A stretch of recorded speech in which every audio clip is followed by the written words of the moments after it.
Good day, everyone. My name is Dynive Sarcena from the Ed1. So today's review, I'm going to have a report about the self-efficacy theory by Albert Bandura. So today we will be able to know is this all about self-efficacy theory by Albert Bandura.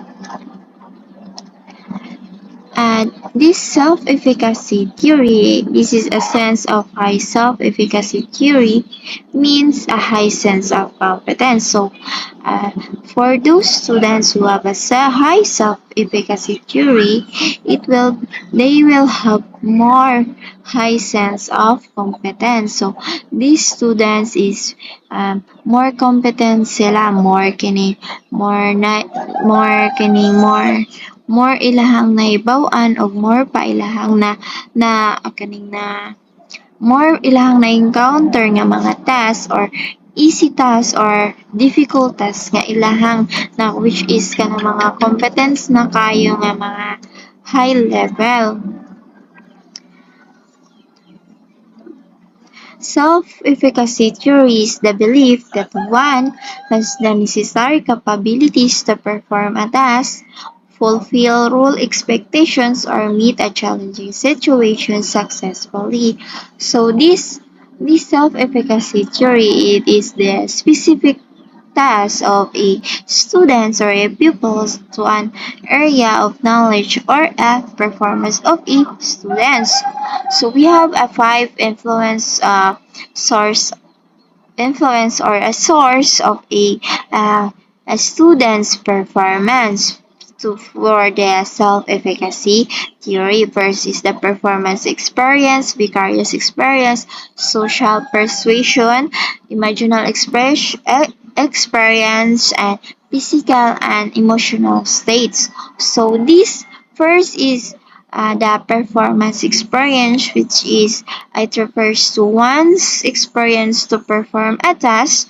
For example, is May Banawa is feels she feels more confident about preparing the projects which is the teachers given to her and this project is after having in a she joined a contest which is she will be in a two uh, top two in rank at so she will able to know more that she have a more confident to do that task to the certain task. Second is the vicarious experience. Here it refers to the observation, to the performance or experiences of the others. So, for example, is this is Revelo feel nervous in speaking in public, but she feels better when she's when her upcoming speech after having an watch to her best friend deliver to a speech in front of the people. The third is the social persuasion. This is refers to the verbal encouragement about a person's ability to perform a task.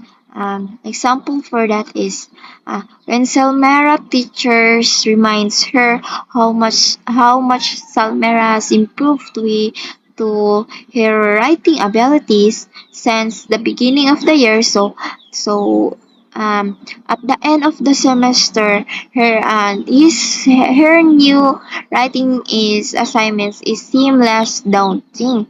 So much ko ana siya na improvement jud kay siya kay from the start of the semester, the teacher observed na kini nga student is maayo kini ano siya nga writing. The fourth is the imaginal persuasion, which is it refers to a student's or a person's use for by imagination. So These certain tasks that are given by the teacher is kanang mga imagination gamit sa mga students, which is kanang mga role playing, kanang mag role play, and then siyempre the students or the pupils will use his or her imagination to perform that certain task. The last one is the physical and emotional states. This refers to how one experiences physical sensations or an emotional states of the facing the task or the challenge.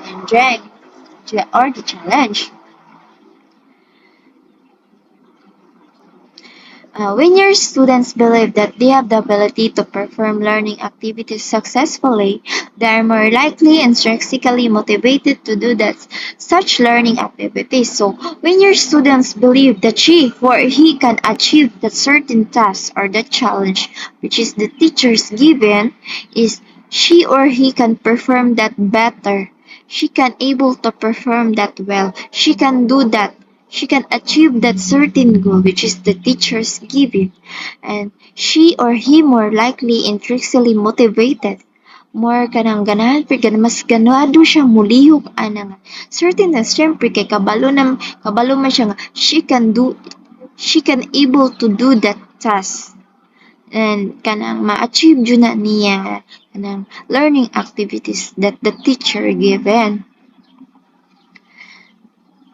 We have the social cognitive theorists identified several self-efficacy enhancing strategies. First is make sure students master basic skills. Mastery of basic skills like reading, writing, arithmetic will enable the child to tackle higher level activities. So make sure the students will master the basic skills like basic skills kanang mosulat, kabalo siya mosulat og A, B, C, D up to Z, then kabalo siya mosulat sa iyang pangalan niya, then kabalo siya mosulat og mga numbers, which is then some basic skills po is kanang reading, kanang magbasa-basa siya kanang mga simple words lang gud kanang for grade 1 is kaning we have the A, I, E, U, U. Mag-start sa A, I, E, U, U. Then ka naman. A starts for the apple. B for the ball. C for the cat. Ana na mga simple nga reading which is para ma-enable the students to makuan nila maganipon nila ang ilang pag-eskwela kanang dili sila boringan, dili sila kanang dili lisod disuron sa ang mga pupils kay syempre dili pa man na sila mga high school nga kanang ilang mga panguna-una is mga kuan na kanang mga advanced na usahay dayon kanang mga kuan na kay mga mindset. Help them make noticeable progress on difficult tasks. When you have spent hours and hours on a difficult task and you seem not to be progressing, you are made to think that your efforts are leading you nowhere and you want to give up. That's why it is good that you are helped to see progress while you are working on your difficult task. The knowledge that you are progressing inspires you to keep on. So, it must need to help or make noticeable dapat notice your mga difficult tasks. Spend hours and hours on the difficult tasks that kanang mga wala nimo kanang mga you seem nga kanang wala ka nag-improve. As students wala nag-improve kanang dira siya nagpilit. She cannot able to or he or she cannot able to move forward to the another topic kanang nagpundura na siya dira kanang dapat i-notice nimo as a teachers nga, these students will not able to perform this certain task. Okay, I will let them to I will let myself to teach them. I will help them. I notice na ko sila nga akin na yung difficult tasks is kanang dili pa nila kaya, so ako ning ihatagan og progress para ma-achieve na nila ang certain task nga akong ihatag. Dili lang nimo sila pasagdan kay syempre kanang ilahang mind is nagworking pa man na. So as a good teacher you will help them to progress kanang sa mga difficult tasks and para ma-inspires to keep on studying. Communicate confidence in students' abilities through both words and actions. Express confidence that your students with all their abilities can easily tackle the learning test. So, uh, communicate your students through the words and actions para kining dili lang sila makuan silang words ra taman puro ra yaw yaw yaw yaw yaw yaw dayon wala na kay actions nga gihimo siyempre nigmatag man kag task sa ila kay di kailangan imo jud nang lihokon dili lang kay magpundo ka imo rang baba mo lihok as a teacher. So you must able as a teacher you must able to show a words and actions to perform their task to understand what you are really to kuan to understand or to give in to them. Words like if you were able to do a more difficult task yesterday, what you are asked to do is much easier than of yesterday. Imo silang i-motivate. This ihatagan mo sila motivation. Okay. For today, if you encounter today a difficult task than yesterday, it will easier to do that certain task because you will able to identify what is this, what's the point of this, and then tomorrow you will able to okay, I can get that, ma'am. Okay, dili lang nimo sila tagan og kanang mga lisod. Needless to say that your body language and your words expressing your belief in your abilities must watch. Okay, your words and body language is must kanang ma-express nimo sa imong estudyante para mas masabtan kanila as a teacher dili lang kay kanang magpataka-taka ra kag wara-wara dira nya imong estudyante wala na kasabot nimo wala na na di ay naminaw kay syempre kung ang estudyante maminaw man jud ang estudyante which is kanang kung makasabot na sila sa imuha sa teacher dapat imo jud i-express sa ilaha nga kini para ma-showcase ilang mga abilities. Expose them to successful peers. Being with successful peers, your students will inhale success and get energized to succeed as well. So, expose them to group activity like kanang maghatag kag mga group activity, muhatag ka kining mga role playing which is ilang imagination malihok. Dayon kini this will help pupils or students to communicate with their classmates, but they will also able to know their weakness, their strength, their abilities, their skills, which is very important to a classmates or a whole class. Success and infections in the same way that failure is also contagious. This is according to our Armroad 2004. We have the other recommendations from motivation theories are the first is to provide competence promoting feedback. This is to communicate to your students that they can do the job, they have the ability to succeed. Yes, that's true. As a teacher, we should always to communicate our students that they can achieve that certain task that they will able she can do or he can do that certain task that I'm giving to them na kani in the future and after that I will give mga tagtaog ta sila is kanang masaksin na nila para kanang example inig modako na sila kanang di ba maunaan man na nila ay kani lisura ani ay lisod kay ni siya nga task but dapat ilahang i-remember nga kayano na ako ni ma-success ako ni in the future I will achieve that certain goal i-achieve na ko ni akong kuan pagka akong pagka-honor students ana sila certain goal nga maakuan dyan na makuha na ko ni nga honor ba being honor students gihapon. Promote mastery on challenging tasks. Don't give your students extremely difficult nor extremely easy tasks. So, dapat as a teacher, dili nimo sila hatagan o kana na naka sa higher level, dapat ka sa pinakaupos na nga level, dapat as a teacher, imong i-balance imo ang mga tasks. Dili nimo sila lisod kaayo imong ihatag nga task nga dili na nila masabtan lisod na kay nabuhatan. Then hatagan po nimo yung mga students nga maka ng mga sayo na kayo. Syempre easy task na nila, wala na sila gana maminaw kay sayo na kay hatag nimo.